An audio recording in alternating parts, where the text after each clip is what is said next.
पढ़ सुना देना। तो प्रहलाद जी भी हाथ जोड़ के कह रहे हैं मैं क्या करूं, पिताजी पूछ रहे हैं कि कोई बढ़िया पाठ सुनाओ। तो बढ़िया पाठ तो सुनाऊंगा, कोई घटिया पाठ थोड़ी सुनाऊंगा। तो प्रहलाद जी बोले पिताजी आज मैंने 9 पाठ पढ़े, 9 प्रकार की शिक्षा। कौन कौन सी? श्रवणम कीर्तनम विष्णु स्मरणम पाद सेवनम अर्चनम वंदनम दास्यम सख्यम आत्मनिवेदनम। 9 प्रकार की शिक्षा आप लोग ध्यान से सुने। एक बेटा अपने बाप को नवदा भक्ति का उपदेश दे रहा है। हे पिताजी आज मैंने 9 प्रकार की शिक्षा प्राप्त करी। भगवान को पाने के लिए आप लोग भी ध्यान से सुनना। भगवान के पास जाने के लिए, भगवान से जुड़ने के लिए 9 साधन हैं, 9 सूत्र हैं, 9 सीढ़ियां हैं। जो प्यारी लगे, जो सरल लगे, जो सुगम लगे उसको पकड़ लेवें, भगवान से संबंध जुड़ जाएगा। वो 9 कौन कौन सी हैं? प्रथमम श्रवणम, प्रथम है भगवान की कथाओं को सुनना। जो आप लोग विराजमान होके कर रहे हो, ये नवदा भक्ति में प्रथम सूत्र है। रुच रुच के भगवान की कथाओं को सुनना। लेकिन कथाओं को सुनने में भाव कैसा? कल हमने बताया था। इस पांडाल के अंदर आते ही अपनी विशेषता को बाहर फेंक के आना। अभिमान जनित नहीं आना, अभिमान लेके नहीं। अगर अभिमान लेके आओगे, कुछ बन के आओगे तो वही रहोगे। पर ये कथा पल लेनी पड़ेगी, ये तो तुम्हें फिर व्याधि लगेगी, ये सुनने में फिर तुम्हें आलस आएगी। क्योंकि जब तक इनके बारे में आप सुनिएगा नहीं, जब तक कोई आपको इनके बारे में बताए नहीं, सुनाए नहीं, तब तक आप इनको पहचान नहीं सकते, जान नहीं सकते कि ये हैं क्या, ये हैं कौन, करते क्या है। तो नवदा भक्ति में प्रथम भक्ति है श्रवणम, भगवान की कथा सुनो। और दूसरी भक्ति है कीर्तनम, रुच रुच के भगवान का कीर्तन करना। कचुनी तो सीताराम सीताराम सीताराम सीताराम सीताराम, हरे राम हरे राम। क्या बिगड़ता है? गाड़ी चला रहे तो सीताराम सीताराम। कुछ भी काम करें, घर में माताएं प्रसादी बनाती हैं। अब प्रसादी बनाते समय जरूरी थोड़ी है कि कुछ और बोलो। भगवान का कीर्तन गाओ, भगवान का स्मरण करो। वही भोजन आपके बच्चे पति पत्नी करेंगे, उनकी भी बुद्धि सुधर जाएगी। दूसरी भक्ति है कीर्तनम, हर समय भगवान का कीर्तन चलता रहे। ये दूसरी भक्ति है। कुछ आप नहीं कर रहे, मंदिर नहीं जा रहे, तीर्थ यात्रा नहीं कर पाए, यज्ञ पाठ पूजा का समय नहीं है, केवल आप नाम गुणगान कर रहे हैं, तो ये भी साधना है। और तीसरी भक्ति है स्मरण। स्मरण कैसा? जैसे आप खेत में हल हाँक रहे हैं, तो अपने आप को छोटा मत समझो कि हम किसान हैं। अरे बड़ा सौभाग्य है, ठाकुर जी ने हमें इतने ही लायक समझा, ठाकुर जी ने हमें ये सेवा दी है। तो बड़े स्वाभिमान से, बड़े प्रेम से, मनोबल बढ़ाते हुए उसको भी आप प्रसन्नता से करो। आप दुकान पर बैठे हो, अपने आप को छोटा मत समझो, भगवान को याद, ये ठाकुर जी ने हमें काम दिया है। और जब उन्होंने ये काम दिया है तो हमें उनका काम बड़ी ईमानदारी से करना है, मक्कारी नहीं। मक्कारी करोगे तुम पछताओगे, तुम ही परेशान होगे। ये तीसरी भक्ति है स्मरणम। हर कार्य में आप कोई बड़ी जॉब कर रहे हैं, सर्विस कर रहे हैं, तो उसमें भी बड़े खड़े उतरो ईमानदारी से। लेकिन आजकल कोई अपना अपना कर्म ईमानदारी से करने को तैयार नहीं है। बात कड़वी है लेकिन यथार्थ सत्य है। ईमानदारी से अपने अपने कर्म पर दृढ़ता से उतर जावे तो ये भी साधना है। कर्म ही साधना है, कर्म से बड़ी कोई पूजा नहीं है। ये भारत भूमि कर्म भूमि है, और यहाँ आके अगर ईमानदारी से हम अपना कर्म कर रहे हैं, अपने अपने हिसाब से अपने अपने कृत कर्मों को कर रहे हैं, तो इससे बड़ी कोई पूजा, इससे बड़ी साधना, इससे बड़ी भक्ति, इससे बड़ी तीर्थ यात्रा नहीं है। ये सबसे बड़ी साधना है। गीता में भगवान ने कहा है कर्म ना जायते जंतु कर्म नहीं विबलीयते सुखम दुखम भयम क्षेमा कर्म नहीं भाव विपत्ति। कर्म प्रधान है कि कर से कर्मो करहूं विधि नाना, ओ मन राखूं जहां कृपा निधाना। ये तीसरी भक्ति है स्मरणम। काम कुछ भी करते रहो लेकिन मन राखूं जहां कृपा निधाना। वो चौथी क्या है? पाद सेवनम, चरणों की सेवा करना। किसके चरणों की? भगवान के नहीं, पहले माता पिता के। सीधे भगवान के पास जाओगे कुछ नहीं मिलेगा, पहले माता पिता के चरणों की सेवा करना, उनकी पूजा करना, उनकी बात मानना, उनके आज्ञा अनुसार चलना, उन्हें प्रसन्न, उन्हें खुश रखने की कोशिश करना। ये भी चौथी भक्ति है, पाद सेवनम। और पांचवी भक्ति है अर्चनम। अर्चन कहते हैं रुच रुच के भगवान की पूजा करना। अब कई लोग कहते हैं महाराज सामग्री नहीं है, रुच रुच के पूजा कैसे करें? तो सुखदेव जी कहते हैं राजन, मानसिक पूजा से बड़ी कोई पूजा नहीं है। आपके पास सामग्री नहीं है, गरीब हैं, हम कहां से सामग्री लावें? तो घर में आंख बंद करके मन बड़ा बनाओ। मन से कहो देखो हमने ठाकुर जी को बुलाया है, अब ठाकुर जी आ रहे हैं, अब ठाकुर जी को आसन पर बैठाया है, अब ठाकुर जी को हम स्नान करा रहे हैं, अब ठाकुर जी को सुंदर मलमल के वस्त्र पहना रहे। अब जब मन से ही करना है तो कमी नहीं रहनी चाहिए।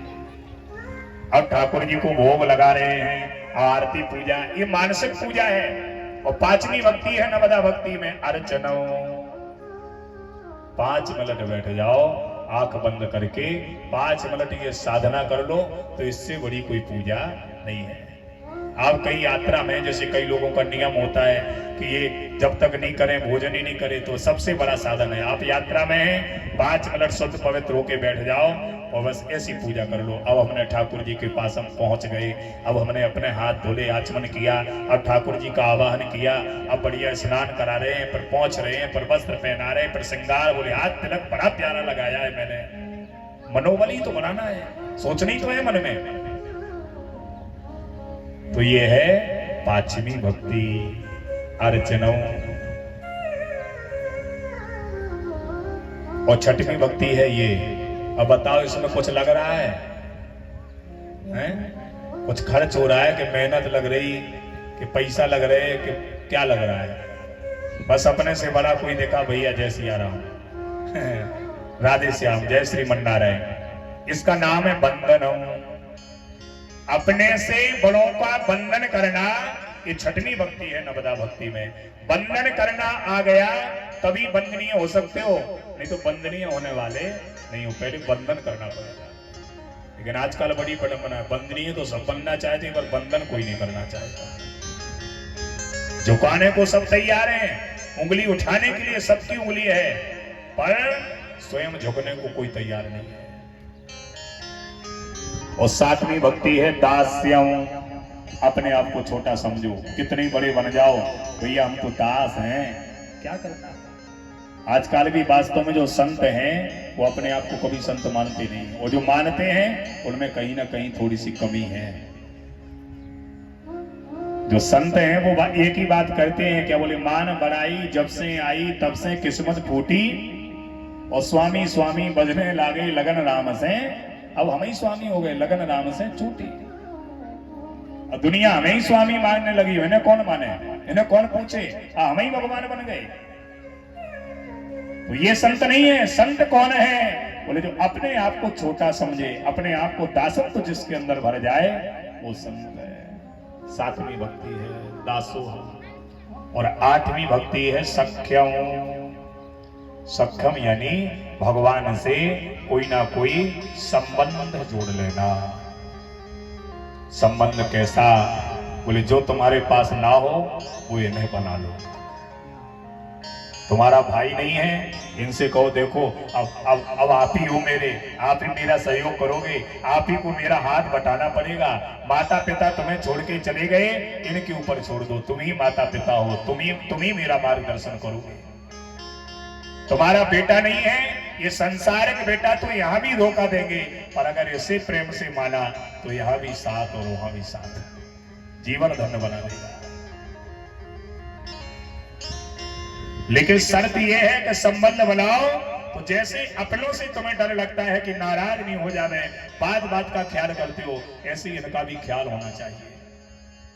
आजकल हम लोग मार्केट जाते हैं खाने के लिए कुछ लाएं तो गिन के लाते हैं कितने सदस्य हैं घर में, तो इन्हें भी गिन लो, एक और बैठा है सबका मन है। अरे यार वो खाते थोड़ी है, केवल दिखाना ही तो है, और खेल तो भाव का ही है, भाव तो चाहिए। कपड़े लेने जाते हो एक छोटा सा रूमाल ले आओ, पहुंचने के काम आ जाएगा, लेकिन भाव कितना जुड़ गया। बोले घर में भैया एक और सदस्य है हमारे, उन्हें भी कुछ चाहिए, ये है भाव। आठवीं भक्ति सख्य। एक सज्जन थे, बरसाने में रहते थे, इनके 3 बेटे थे, 3 बहुएं थी, पर बेटी नहीं थी। बड़ा प्यारा भक्तमाल का प्रसंग है, ध्यान से सुने। बड़े दुखी रहते थे, कोई भी आवे कहो भाई क्या हाल है, तो यही कहें कि सब कुछ दिया सरकार ने, एक बेटी और दे देते तो हमारा जीवन धन्य हो जाता। एक बेटी नहीं दी ठाकुर जी ने, एक ही कमी रख दी। ध्यान देना, जिस कौख ने बेटी को जन्म नहीं दिया वो कौख पवित्र नहीं है। जिस अग्नि से बेटी का कन्यादान न किया गया हो वो अग्ना पवित्र नहीं है। भले आजकल ये मैरिज हाउस का जमाना आ गया, पर अग्ना वही पवित्र है जिस अग्नि से बेटी का कन्यादान किया जाए। सेठ जी रोते रहते बेचारे, एक बेटी होती बेटी होती बेटी होती। एक दिन इनका पाला एक संत से पड़ गया। संत ने पूछा क्या हाल है, तो इनका तो वही रोना था, बार बार यही कहते थे सब दिया, 3 बहू बेटे हैं घर में, पर एक बेटी नहीं दी। संत ने कहा राम राम राम, तुम्हें शर्म नहीं आती बरसाने में रह के और तुम कह रहे हो बेटी होती बेटी होती। अरे क्यों नहीं राधा रानी कोई अपनी बेटी मान लेते। और ये तार खुल गए, वाह वाह जय हो गुरुदेव। ऐसी बात तो आज तक किसी ने हमें बताई नहीं, अब तो बड़ी प्रसन्नता से रहते। अब राधा रानी मेरी बेटी है। अब कोई पूछे क्या हाल है, तो बड़े गर्व से बतावे 3 बहू बेटे हैं घर में, न आती कोई बाधा। मैं बड़ भागी पिता हूं, मेरी बेटी है श्री राधा।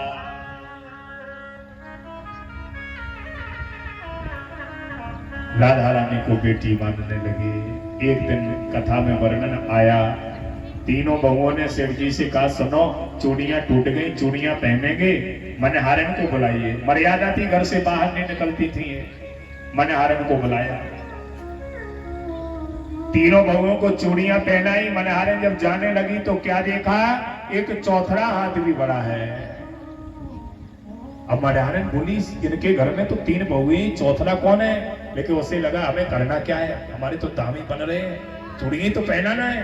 तो चौथे हाथ में भी चूड़ियां पहना दी और चली गई। अब जब दाम चुकाने का टाइम आया तो सेठ जी 3 बहुओं का जो दाम था वो दे आए। मनहारन लड़ गई कि मैंने चूड़ियां 4 जगह पहनाई। सेठ जी परेशान कि चौथरा तो हमारे घर में कोई है ही नहीं, किसको पहनाई 4 जगह। वो बोली सुनो जी मैं झूठ नहीं बोलती, देना नहीं है तो मत दो। और सेठ जी सरल थे, दाम तो दे आए लेकिन रात्रि में सोए नहीं। अब आप खोल खोल के छत को देख रहे हैं कि चौथा कौन है। घर में तो 3 ही बहुएं थी, कहीं मनहारे ने झूठे पैसे तो नहीं ले लिए, कहीं सोचे नहीं नहीं नहीं आज ही क्यों लेगी, उसे तो शुरू से पता है 3 ही है। और देखते देखते छत को 3 बज गए रात्रि के। और 3 बजे जब प्रातः काल की वेला में इन्हें नींद आई तो सपने में किशोरी जी प्रकट हो गई और सेठ जी के सामने आकर के सेठ जी से कहती हैं तात ना तो बेटी बनायो पर ना तो ना निभायो है। बेटी तो बना लिया लेकिन आपने नाता निभाया नहीं है। 3 बहू याद रखी पर मोह ही बिसरायो है। बहुएं तो तुम्हें याद नहीं कि 3 बहुएं हैं और मुझे बेटी भी बना लिया, और उस मनहारन के सामने उसका मोल नहीं चुकाया आपने। बार बार राधा रानी रो रही है, ये भर आया। अब जैसे ही नींद खुली सो ये दौड़ करके और मनहारन का दरवाजा खटखटाया। अब मनहारन समझ गई लगता है इसको चौथरा दाम बड़ा अखल रहा है, अब मैं एक काम करूंगी इसका चौथरा दाम फेंक ही दूंगी कि मुझे नहीं चाहिए तो ले जा। दरवाजा खोला और जैसे ही खोला तो सेठ जी तो मनहरन के चरणों में पड़े थे और बार बार कह रहे थे, धने धने भागे तिरो मनहारी, चूड़ी पहन गई तब कर से श्री वृषभान दुलारी, धने धने भागे तिरो मनहारी। यह है संबंध, आत्मी भक्ति, सख्य, कोई ना कोई संबंध जोड़िए भगवान से। बिना संबंध के काम चलने वाला नहीं है। आजकल कई लोग कह रहे हैं भगवान से संबंध बनाओगे, भगवान से संबंध निभाओगे, भगवान तुम्हारे बेटा बनेंगे। अरे वो सामर्थ्य होनी चाहिए तो भगवान क्या बनने को तैयार नहीं है। ये भक्तमाल झूठी नहीं है, ये ग्रंथ है जो बड़े बड़े महापुरुषों ने लिखे हैं, ये झूठे नहीं है, स्पष्ट उसमें वर्णन है। भगवान तो तुम्हारे नौकर बनने को तैयार है, बस तुम में वो सामर्थ्य होनी चाहिए बनाने की। भक्तमाल में वर्णन आया है, एक सज्जन के भगवान नौकर बन के प्रकट हो गए, घर में काम किया। और तो और महाराष्ट्र में सकूबाई आई है भक्ता, वो सकूबाई के रूप में एक दुष्ट की पत्नी बन के रहे भगवान। क्या कहोगे आप? बिना देखे बिना समझे भगवान भगवान ये होंगे वो होंगे, अपनी वाणी को दूषित करने लगे। कुछ पढ़ा नहीं, कुछ अध्ययन किया नहीं, पर टिप्पणी करने लगे। पहले उन्हें समझिए, देखिए, सुनिए, ग्रंथ उठा के पढ़िए, तब समझ में आएगा भगवान क्या है। नहीं, आप जो बनाओगे वो बनने को तैयार है, बस हमें वो बनाने की क्षमता होनी चाहिए, वो सामर्थ्य होनी चाहिए। आठवीं भक्ति है सख्यम और नौवीं भक्ति क्या है? आत्मनिवेदनम।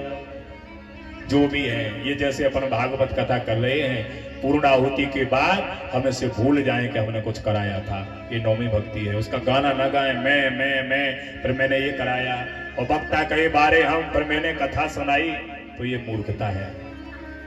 ना हमें सामर्थ्य है सुनाने की, ना आप में सामर्थ्य है सुनने की, जब तक उसकी कृपा ना हो, जब तक ठाकुर जी की छत्र छाया ना हो। ये नौवीं भक्ति है। कायेन वाचा मन से